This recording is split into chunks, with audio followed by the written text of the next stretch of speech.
Aditya Birla PSU fund, जिसका 3 साल का सीएजीआर तकरीबन 30% के आसपास रहता है, आज हम उसका रिव्यू करने वाले हैं। देखिए, काफी समय से SBI PSU fund, Aditya Birla Invesco को लेकर सब लोग परेशान थे, तकरीबन 8 से लेकर 10 महीने पहले। लेकिन अभी के समय में मार्केट के अंदर गिरावट चल रही है, उसके बाद भी जो पीएसयू सेक्टर है उसकी परफॉर्मेंस काफी ज्यादा संतोषजनक रही है। तो आज इसका रिव्यू करने वाले हैं। एसबीआई पीएसयू फंड का रिव्यू मैं ऑलरेडी कर चुका हूं, आज से 10 दिन पहले मैंने वीडियो डाली थी, इसी चैनल पे आप जाके सर्च करके देख लीजिएगा। आज हम बात करने वाले हैं आदित्य बिरला पीएसयू फंड की। तो जाते जाते वीडियो को लाइक कर दीजिएगा और चैनल को सब्सक्राइब जरूर कर दीजिएगा। अब हम चलते हैं कंप्यूटर स्क्रीन पर, वहां पर डिटेल में बात करेंगे इस फंड के बारे में और इसका अच्छे से रिव्यू करेंगे। कंप्यूटर स्क्रीन आपके सामने चालू हो चुकी है। फंड का नाम आपके सामने है, आदित्य बिरला सन लाइफ पीएसयू इक्विटी फंड। देखिए, ये एक पब्लिक सेक्टर अंडरटेकिंग, जो एक तरीके की कंपनीज जो होती हैं उसके ऊपर बेस्ड कम पूरा का पूरा फंड रहने वाला है। अगर आपको पीएसयू फंड नहीं पता होते क्या है, तो सबसे पहले मैं आपको यही बताता हूँ। पीएसयू की मतलब ये हो गई, ऐसी सरकारी कंपनीज जिनके अंदर हिस्सेदारी 51% या उससे ज्यादा गवर्नमेंट की है, भारत सरकार की है। अभी के समय में अगर हम बात करें भारतवर्ष के अंदर जो पीएसयू सेक्टर की कंपनीज हैं, वो बची हैं हमारे बैंक्स, हमारे ऑयल एंड गैस की कंपनीज, साथ में डिफेंस की कंपनीज, एनर्जी की कंपनीज और पावर सेक्टर की बहुत सारी कंपनीज हैं जो कि इस सेक्टर के अंदर काम कर रही है। और इस फंड के अंदर भी वही कंपनी शामिल है। अभी के समय में अगर आप देखेंगे तो एनर्जी सेक्टर के अंदर अच्छा खासा क्राइसिस चल रहा है, मार्केट के अंदर भी क्राइसिस है और एनर्जी सेक्टर के अंदर भी क्राइसिस है। तो इसके अंदर उसका क्या इंपैक्ट है वो भी जानेंगे। तो शुरू करते हैं। सबसे पहले इसकी जो रैंकिंग है वो अभी तक नहीं मिली है। फंड बहुत ज्यादा नया भी नहीं है, बहुत ज्यादा पुराना भी नहीं है, 5-6 साल से ज्यादा इस फंड को हो चुके हैं। रिस्क मीटर्स का वेरी हाई है और 3 साल का एवरेज 29.60% है। 37 रुपए 16 पैसे अभी के समय में इसका एनएवी चल रहा है। अगर मैं बात करूं इसके रिटर्न्स की, तो वो मैं आपके सामने दिखाता हूं। आप रिटर्न्स देखिए इसके। 5 साल का जो एवरेज इसका वो 26.92% है, 3 साल का 29.60% है, 1 साल का 10.5% है। इतनी गिरावट के बावजूद भी 10.5% का एवरेज अभी भी कायम है। 4.5% का 6 महीने में और 3 महीने में और 1 महीने में अच्छी खासी गिरावट हुई है। 1 महीने में ज्यादा गिरावट हुई है ईरान इसराइल के युद्ध की वजह से। उसी वजह से यहाँ पे 10-11% आपको नेगेटिव दिख रहा है। 28 फरवरी से लेकर अभी तक गिरावट हुई है, उसका इंपैक्ट है यहाँ पे। बाकी अगर आप देखेंगे बेंचमार्क को, तो बेंचमार्क के आसपास ही रिटर्न्स दे रहा है। कहीं जगह पे ये बेंचमार्क को बीट भी कर रहा है, कहीं पर बेंचमार्क से कम भी है।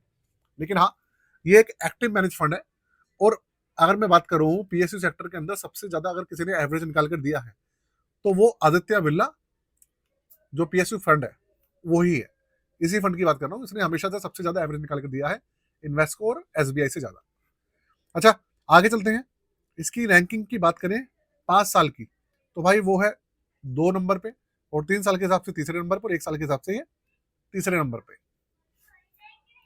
पोर्टफोलियो की बात करते हैं, पोर्टफोलियो देखते हैं दोस्तों। पोर्टफोलियो के अंदर मैं आपको बताऊं और इसके बारे में डिटेल दूं, उससे पहले अपनी पोर्टफोलियो सर्विसेज के बारे में आपको बता देता हूं।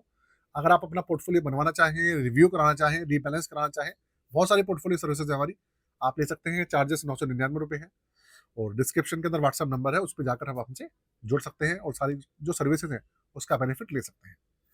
अब 98.68% हिस्सेदारी इक्विटी के अंदर है इसकी, और 1.32% कैश और कैश इक्विवेलेंट इन्होंने अभी बचाया हुआ है। 71% लार्ज कैप है, मिड कैप है 22% और स्मॉल कैप है 6.77%। इसके अलावा अभी इसमें टोटल 33 स्टॉक्स है। आगे बात करें तो भाई इसके अंदर है टोटल सेक्टर 5 सेक्टर कौन से हैं? एक तो है फाइनेंशियल सेक्टर, फाइनेंशियल सेक्टर में आ रहे हैं इसके बैंक्स। फिर है एनर्जी सेक्टर, एनर्जी सेक्टर में आ रहे हैं हमारे ऑयल एंड गैस की कंपनीज।